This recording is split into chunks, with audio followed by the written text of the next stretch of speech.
Hello दोस्तों, मैं जयकांत सैनी स्वागत करता हूं आपके अपने चैनल बात IQ में। हम डिस्कस करें राजस्थान पत्रिका न्यूज़पेपर जयपुर एडिशन 6 अगस्त। वीडियो के संबंध में कोई डाउट्स हो तो मुझे लिख सकते हैं कमेंट्स में, और मुझे टेलीग्राम पर भी ज्वाइन कर सकते हैं। टेलीग्राम का लिंक आपको डिस्क्रिप्शन बॉक्स में मिल जाएगा। तो शुरू करते हैं आज का डिस्कशन बिना किसी देरी के। पेज नंबर 1 पर बात की जा रही है भारतीय हॉकी टीम की, मेल की। तो 41 साल के बाद भारतीय हॉकी टीम के द्वारा पदक जीता गया है, कांसा यहाँ पे जीता गया है। बात चल रही थी कि हो सकता है गोल्ड मेडल जीत दिया जाए, लेकिन अच्छी बात है कि 41 साल के बाद देख सकते हैं आप 1980 में मॉस्को ओलंपिक में टीम के द्वारा यहाँ पे खिताब जीता था, लेकिन अब 41 साल बाद फिर से हॉकी के द्वारा यहाँ पे खिताब जीता गया है, यानी कि कांसा जीता गया है। इंपॉर्टेंट है। दूसरी बात यह है कि कैप्टन का नाम पता होना चाहिए आपको। इनका नाम है मनप्रीत सिंह। इनके द्वारा फ्लैग बियर किया गया था ओलंपिक के दौरान 2020 ओलंपिक हो रहे हैं टोक्यो में। इनके साथ एक और पर्सनैलिटी थी, स्पोर्ट्स पर्सन थी, फीमेल थी। मैं आपको बता देता हूँ उनका नाम, मुझे कमेंट बॉक्स में कमेंट करके जल्दी से बताइए। ये बात की जा रही है वाइस कैप्टन है ये। अच्छा प्रदर्शन इनके द्वारा किया गया है। गोल पोस्ट सब कुछ है मेरे लिए बताया इनके द्वारा। और यहाँ के हमें सिकंदर, तो मैंने अपनी पूरी ज़िंदगी गोल पोस्ट पर बिताई है। मैं दिखाना चाहता हूँ कि इस गोल पोस्ट का मैं ऑनर हूँ। मतलब इनका इतना अच्छा होल्ड है गोल पोस्ट को लेकर के कि मतलब बहुत शानदार इनके द्वारा परफॉर्मेंस की गई है। तो वो यहाँ पे बताया गया कि 13 पेनल्टी कॉर्नर मिले जर्मनी को, लेकिन एक ही गोल में बदल सके वो। तो इतना अच्छा इनके द्वारा प्रदर्शन किया गया। नाम है इनका श्रीजेश श्रीजेश उप कप्तान है भारतीय हॉकी टीम के। तो ये इंपॉर्टेंट यहाँ पे हो जाता है। तो ये कुछ डेटा दिए गए हैं, तो इन पर एक नज़र आप डाल दीजिएगा। यह बधाई संदेश दिए गए हैं इनके द्वारा। ये मैच के हीरो बताए गए हैं इसके। और आपको पता होना चाहिए 1980 के बाद अब ये 41 साल बाद फिर से हॉकी की टीम के द्वारा ये यहाँ पे एक पदक जीता गया है। तो अच्छी उम्मीद है आने वाले समय में, क्योंकि अब जो ओलंपिक है 2024 में पेरिस में होने वाले हैं। तो भारतीय हॉकी टीम के लिए एक अच्छा संकेत है कि आगे हम और अच्छे पदक वहाँ पे जीत सकते हैं। इसके साथ साथ विमेंस जो हॉकी टीम है उसके द्वारा भी अच्छा प्रदर्शन किया गया है। तो देखते हैं आने वाले समय में क्या उनके द्वारा किया जाता है। विमेंस हॉकी टीम की कैप्टन का नाम मुझे कमेंट में कमेंट करके जल्दी से बताइए क्या नाम है उनका। पेज नंबर 6 पे बात की जा रही है। ये एडिटोरियल में लिखा गया है, लद्दाख के ऊपर लिखा गया है ये। तो लद्दाख में सिंधु विश्वविद्यालय और जम्मू कश्मीर की यहाँ पर बात की जा रही है। तो मोदी सरकार ने लद्दाख में सिंधु केंद्रीय विश्वविद्यालय की स्थापना के लिए केंद्रीय विश्वविद्यालय कानून 2009 में संशोधन विधेयक लोकसभा में पेश करके एक बार फिर यह जता दिया है कि जम्मू कश्मीर और लद्दाख का क्षेत्र न सिर्फ राजनीति बल्कि रणनीतिक तौर पर उसके लिए कितना महत्वपूर्ण है। अनुच्छेद 370 निष्प्रभावी कर जम्मू कश्मीर की राजनीतिक स्थिति को बदलने और लद्दाख को नया केंद्र शासित प्रदेश बनाने के ठीक 2 साल बाद 5 अगस्त के दिन इस विधेयक को पेश करने का अंतर्राष्ट्रीय स्तर पर कूटनीतिक महत्व भी कम नहीं है। लद्दाख के लोगों की शैक्षणिक योग्यता को आगे बढ़ाने में यह विश्वविद्यालय अपनी जरूरी भूमिका का निर्वाह तो करेगा ही, अपने नाम की वजह से अंतर्राष्ट्रीय बिरादरी का ध्यान भी खींचेगा, क्योंकि सिंधु नदी का संबंध पाकिस्तानी कब्जे वाले गिलगिट बाल्टिस्तान तक से है। तो ये वही क्षेत्र है गिलगिट बाल्टिस्तान जो POK वाला एरिया बोलते हैं ना, कि ये जो POK क्षेत्र है पाक ऑक्यूपाइड कश्मीर, जो कि बहुत ही ज़्यादा डिस्प्यूटेड रहता है, उसी एरिया की बात की जा रही है गिलगिट बाल्टिस्तान की। और बात की जा रही है सिंधु नदी की। आपको पता है इंपॉर्टेंट रिवर है। यदि हम नॉर्दर्न क्षेत्र में देखते हैं तो वहाँ पे ये बात की जा रही है इस यूनिवर्सिटी कानून को लेकर के। केंद्रीय यूनिवर्सिटी कानून है 2009 में संशोधन का विधेयक ये लोकसभा में पेश करने की या पेश किया गया है। तो इसके बारे में ये बातें चल रही हैं। PM मोदी ने 15 अगस्त 2020 को लाल किले से संबोधन में लद्दाख में केंद्रीय विश्वविद्यालय स्थापित करने की घोषणा की थी। आप देख सकते हैं 15 अगस्त 2020 को, क्योंकि यहाँ पे 5 अगस्त 2019 को 370 को हटा लिया गया था जम्मू कश्मीर से। तो उसके चलते इस प्रकार की ये घोषणा यहाँ पे की गई थी। लद्दाख में केंद्रीय विश्वविद्यालय स्थापित करने की घोषणा की थी उन्होंने। इस दिशा में कदम बढ़ा दिए हैं। बता रहे हैं कि इस विश्वविद्यालय की स्थापना पर अगले 7 साल में करीब 750 करोड़ रुपए खर्च किए जाने हैं। विश्वविद्यालय का दायरा लेह और कारगिल से होते हुए उसके पार तक जाएगा। लद्दाख को केंद्र शासित प्रदेश बनाने की दूसरी वर्षगांठ को मनाने का इससे अच्छा कोई तरीका नहीं हो सकता है कि सरकार इस क्षेत्र के विकास के लिए कदम बढ़ाए। दरअसल जम्मू कश्मीर के दर्जे में बदलाव के बाद वहाँ कई स्तरों पर बदलाव महसूस किए जा रहे हैं। खासकर आतंकी घटनाओं में काफ़ी कमी आई है, पत्थरबाजी की घटनाएं काफ़ी कम हुई है, लेकिन आर्थिक गतिविधियों में जितनी बढ़ोतरी होनी चाहिए थी उतनी अभी नहीं हुई है। नज़रबंद नेताओं को रिहा करना और बातचीत के लिए आमंत्रित करना हालांकि राजनीतिक प्रक्रिया बहाली के लिए केंद्र सरकार की जरूरी पहल के रूप में देखा जाएगा, लेकिन यह पहल चुनाव क्षेत्रों के परिसीमन की प्रक्रिया शुरू होने के साथ ही ठहर सी गई है। क्षेत्रीय दलों को आशंका है कि केंद्र में सत्तारूढ़ भाजपा पुनर्सीमांकन का फायदा उठाने की कोशिश करेगी। इस आशंका का समाधान बातचीत के द्वारा निकाला जा सकता है। इसके लिए केंद्र को लगातार प्रयास करने होंगे और क्षेत्रीय दलों को भी अपनी जिद से बाहर आना होगा। इससे कोई शक नहीं कि इस तरह के किसी भी मसले से ज़्यादा जरूरी है कि राज्य में आर्थिक गतिविधियों में तेजी आए और विकास के नए सोपान गढ़े जाएं। तो बात यहाँ पे की जा रही है डीलिमिटेशन कमीशन की। यहाँ पे डीलिमिटेशन कमीशन लाने की बात की जा रही है, तो मुझे बताइए किसकी अध्यक्षता में डीलिमिटेशन कमीशन लाया जा रहा है जम्मू एंड कश्मीर के अंदर।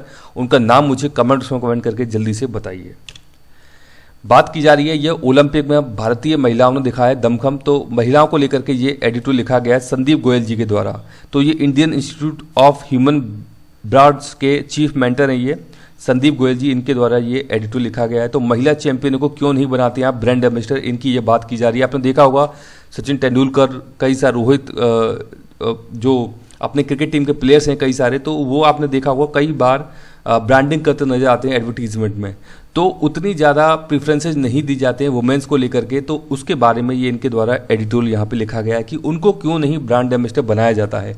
तो ब्रांड एम्बेसडर के मामले में रियल लाइफ के आकर्षक चेहरों से अधिक अहमियत रियल लाइफ की महिला चैंपियनों को मिलनी चाहिए। इसके बारे में लिख रहे हैं कि टोक्यो ओलंपिक में भारतीय खिलाड़ी देश का परचम लहरा रहे हैं। भारत की हॉकी टीम वर्षों बाद ओलंपिक में कांस्य पदक जीतने में कामयाब हो गई है। महिला खिलाड़ी भी देश का नाम रोशन कर रही हैं। मीराबाई चानू ने 49 किलोग्राम भार की श्रेणी में रजत पदक जीता है। तो ये बात की जा रही है, एक एग्जाम्पल दे रहे हैं यहाँ पे मीराबाई चानू का। ये बताइए इनका संबंध भारत के किस राज्य से है। शटलर पीवी संधू ने बैडमिंटन के कड़े मुकाबले में देश को कांस्य पदक दिलवाया है। पीवी संधू ने इस बार कुल मिलाकर ओलंपिक में 2 मेडल जीत लिए हैं। इनका कोट किया है इन्होंने एग्जाम्पल। तो बैडमिंटन के कड़े मुकाबले में देश को कांस्य पदक दिलवाया है। इससे पूर्व 2016 में रियो ओलंपिक में सिंधु रजत पदक भी जीत चुकी हैं, बता रही है। इस बीच भारतीय महिला बॉक्सर लवलीना की बात की जा रही है।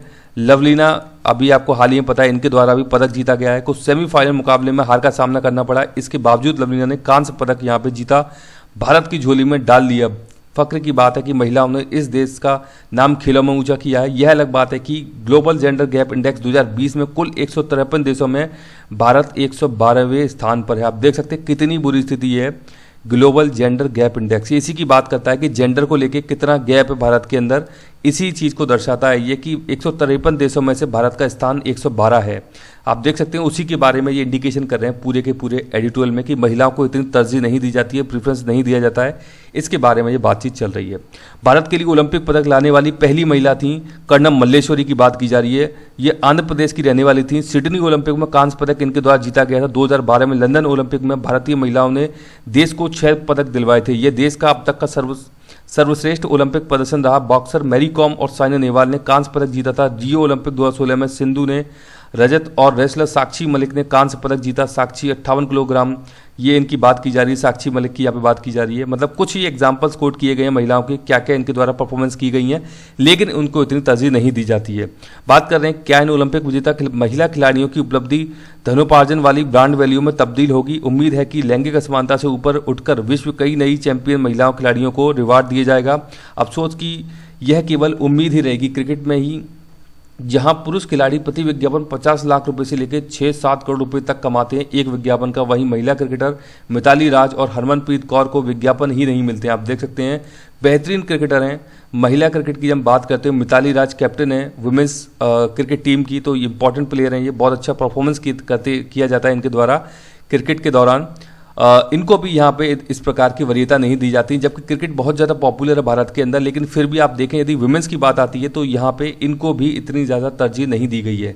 साइना नेहवाल, पीवी सिंधु, सानिया मिर्जा ने लाभ देने वाले ब्रांड एंडोर्समेंट बाजार में सेंध लगाई है और वे कुछ अच्छे ब्रांडों की ब्रांड एम्बेसडर बन पाई हैं। बात की जा रही है सिंधु की, सानिया मिर्जा की, इनके द्वारा कुछ एंडोर्समेंट किया गया है ब्रांड को, लेकिन फिर भी इतनी ज़्यादा गैप काफ़ी ज़्यादा है मेल और फीमेल की यदि बात की जाए।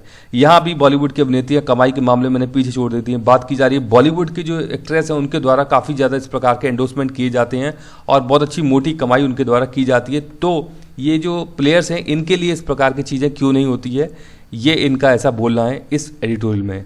दीपिका पादुकोण और आलिया भट्ट को सिंधु से 300-400% अधिक भुगतान मिलता है। देख सकते हैं आप कितना बड़ा गैप है, जो कि विज्ञापन जगत में फिलहाल तीनों में सर्वश्रेष्ठ मानी जा रही हैं। क्यों?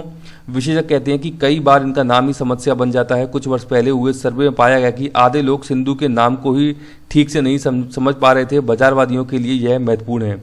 तो इस प्रकार के इनके द्वारा ये चीज़ें कोट की गई हैं, ये एग्जाम्पल दिए गए कि कितना मतलब बड़ा गैप है।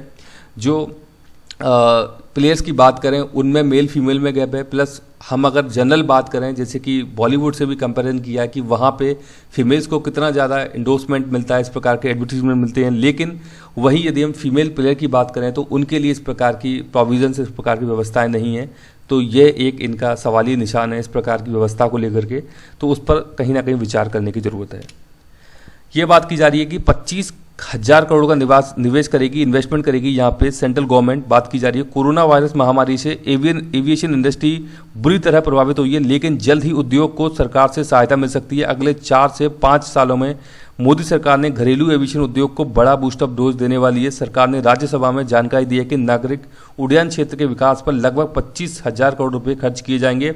एयरपोर्ट पर टॉप क्लास इंफ्रास्ट्रक्चर और सुविधाओं को हाईटेक बनाया जाएगा। काफ़ी ज़्यादा प्रभावित हुई है, आपको पता है ट्रैवल इंडस्ट्री जो है बहुत ज़्यादा प्रभावित हुई है कोविड-19 कारण, तो उसको बूस्टअप करने की बात की जा रही है। मानसून देख लेते हैं यहाँ पे। देश में खरीफ की जो फसलें हैं बुआई 41.9% तक यहाँ पे कम हुई है। बात की जा रही है 13 राज्यों में, तो 13 राज्यों में कम बारिश के कारण खाद्यान्न उत्पादन में गिरावट देखी गई है, तो इसकी वजह से खाद्यान्न को ये नुकसान पहुँचा है। मानसून में देरी भी बनी है, वजह 848 लाख हेक्टेयर में हुई फसलों की बुआई 30 जुलाई तक। 840 लाख हेक्टेयर पिछले 5 सालों का औसत है फसलों की बुआई का। तो बात की जा रही है 2% कम बारिश हुई है देश में 28 जुलाई तक। ये कुछ डेटा इनके द्वारा दिए गए हैं। एसबीआई की कई सेवाएं रहेंगी बाधित, इनके द्वारा बताया गया है कि ये 6 अगस्त को रात 10:45 बजे से देर रात तक, मतलब तकरीबन बताया जा रहा है कि 1:15 तक इसकी जो सेवाएं हैं वो बाधित रहेंगी मेंटेनेंस के चलते। तो ये इनके द्वारा एक इन्फॉर्मेशन जारी की गई है। फ्लिपकार्ट पर यहाँ पर जुर्माना लग सकता है, हज़ारों करोड़ का बताया जा रहा है ये। तो एनफोर्समेंट निदेशालय के द्वारा इस प्रकार की बात की गई है कि कहीं ना कहीं फीमा के उल्लंघन का यहाँ पे करने के कारण इन पर हज़ारों करोड़ का जुर्माना लग सकता है, इस प्रकार की न्यूज़ निकल के आ रही है। आपको पता है फ्लिपकार्ट बहुत ही इंपॉर्टेंट एक ई कॉमर्स कंपनी है भारत के अंदर, अच्छी बड़ी कंपनी है ये, तो उसकी बात यहाँ पे की जा रही है। चीन की दिग्गज निजी कंपनियों में हड़कंप मच गया है। निजी कंपनियों पर चीन की कार्रवाई से कई दिग्गज कंपनियों के बाजार मूल्य में 12 खरब डॉलर से अधिक की गिरावट आई है। इससे दुनिया की दूसरी बड़ी अर्थव्यवस्था के भविष्य को लेकर आशंकाएं पैदा हो गई हैं। हालांकि नियंत्रण के लिए लक्ष्य अराजकता पैदा करना नहीं है, बल्कि सरकार कंपनियों को स्पष्ट करना चाहती है कि कारोबार करना तब तक ठीक है जब तक ये चीनी कम्युनिस्ट पार्टी की शर्तों का पालन कर रही हैं। तो बात की जा रही है चीन के बारे में। आपको पता है चीनी कम्युनिस्ट पार्टी जो है वहाँ पे दिखाने के लिए वहाँ पे लोकतंत्र है, देखा जाए तो राजतंत्र है पूरा चीन के अंदर, इस प्रकार की व्यवस्थाएं देखने को मिलती हैं। बात की जा रही है 3 निजी कंपनियों की ज़रूरत है, विट्ठल जी के द्वारा बोला गया है। भारतीय एयरटेल के सीईओ हैं गोपाल विट्ठल ने कहा है कि भारत जैसे बड़े देशों को टेलीकॉम सेक्टर में 3 निजी कंपनियों की ज़रूरत है, ये इनके द्वारा बोला गया है। निवेशकों के डूब गए हैं 10,926 करोड़। बात की जा रही है आइडिया वोडाफोन के बारे में। कर्ज से जूझ रही है टेलीकॉम कंपनी वोडाफोन आइडिया बंद होने की कगार पहुंच गई है। कुमार मंगलम बिरला के चेयरमैन पद से इस्तीफा देने के बाद गुरुवार को बीएसई पर शेयर 24.54% टूटकर 4.55 रुपये लुढ़क गया। वहीं एनएसई पर 24.16% गिरकर 4.55 रुपये यहाँ पे ये गिर गया है। तो बात की जा रही है इनके ऊपर, आपको पता होगा जो एजीआर का कोर्ट के द्वारा फैसला सुनाया गया था तकरीबन 18-19 करोड़ रुपए का, इनके ऊपर बकाया जो चल रहा है उसको लेकर ये कर्ज में डूब रही हैं और इस प्रकार से शेयर के प्राइसेस भी इनके गिर गए हैं। आइडिया और वोडाफोन की जो बात की जा रही है यहाँ पे, ये बात की जा रही है ईरान देश की। तेहरान ईरान की कैपिटल है। तो यहाँ पे जो नए राष्ट्रपति बने थे रईसी, इब्राहिम रईसी, नाम याद रखिएगा, काफ़ी इंपॉर्टेंट हो जाता है ये। तो इनके द्वारा भी राष्ट्रपति पद की यहाँ पे शपथ ली गई है।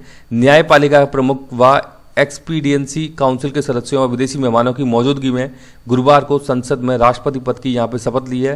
18 जून को 62% वोट के साथ चुनाव में जीत इनके द्वारा हासिल की गई थी। तो ये है इनका पिक्चर इब्राहिम रईसी जी का।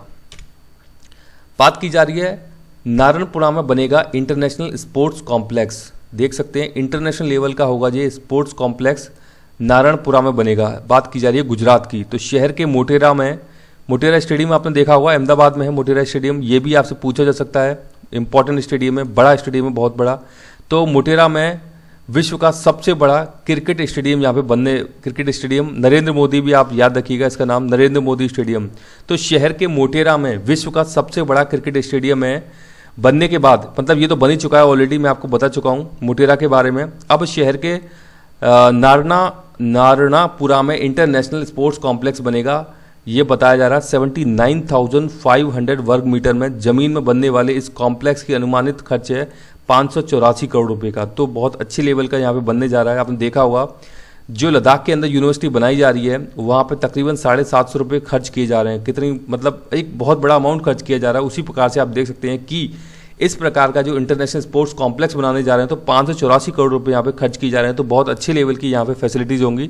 तो भारतीय जो खिलाड़ी हैं, प्लेयर हैं, उनके लिए ये एक अच्छी बात है कि इस प्रकार के स्पोर्ट्स कॉम्प्लेक्स डेवलप किए जाने लगे हैं भारत के अंदर।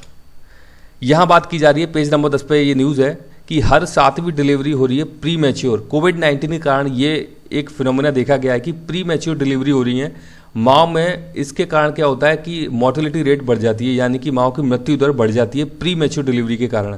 कोरोना महामारी का असर जन्म लेने वाले बच्चों और उनकी माँ पर भी पड़ा है। यही वजह है कि देश में हर 7वें शिशु ने प्री मैच्योर यानी समय से पहले जन्म लिया है। प्रमुख कारण है कोरोना संक्रमण, जिसने गर्भवतियों की सेहत पर विभिन्न तरीके से असर डाला है। इस कारण समय से पहले डिलीवरी करानी पड़ी है। पहली से दूसरी लहर में संख्या तेजी से बढ़ी है। तो ये ICMR के द्वारा बताया गया है कि इस प्रकार से कोविड-19 के कारण आपको पता है कि जो चीज़ टाइमली होती हैं वो प्रॉपर एक समय लेकर के मतलब होती है, नेचुरली होती हैं, तो उसमें इतने इश्यूज नहीं आते हैं। लेकिन आप प्री मैच्योर डिलीवरी करा रहे हैं, यानी कि डिलीवरी होने वाली है 7 नवंबर के महीने में होने वाली है, लेकिन आप क्या कर रहे हैं इसको कि अगस्त में ही करा रहे हैं। इसका मतलब कि कहीं ना कहीं इसको ऑपरेट करके ही किया जाएगा। तो उसका नकारात्मक प्रभाव पड़ता है, माताओं पर नकारात्मक प्रभाव पड़ता है, कभी कभी बच्चों पर भी पड़ता है। तो आप देख सकते हैं इसी के कारण ये मृत्यु दर यहाँ पे बढ़ी है। तो कोविड-19 का ये भी एक प्रभाव बताया जा रहा है। मुझे आशा है कि वीडियो आपको अच्छा लगा होगा। यदि वीडियो अच्छा लगा है तो जैसा लाइक करें, शेयर करें, सब्सक्राइब करें, ताकि और भी लोग वीडियो का फायदा उठा सकें। आप मुझे अपने सुझाव कमेंट्स में भेज सकते हैं या मुझे ईमेल भी कर सकते हैं। इसी के साथ धन्यवाद, मिलते हैं अगली वीडियो में।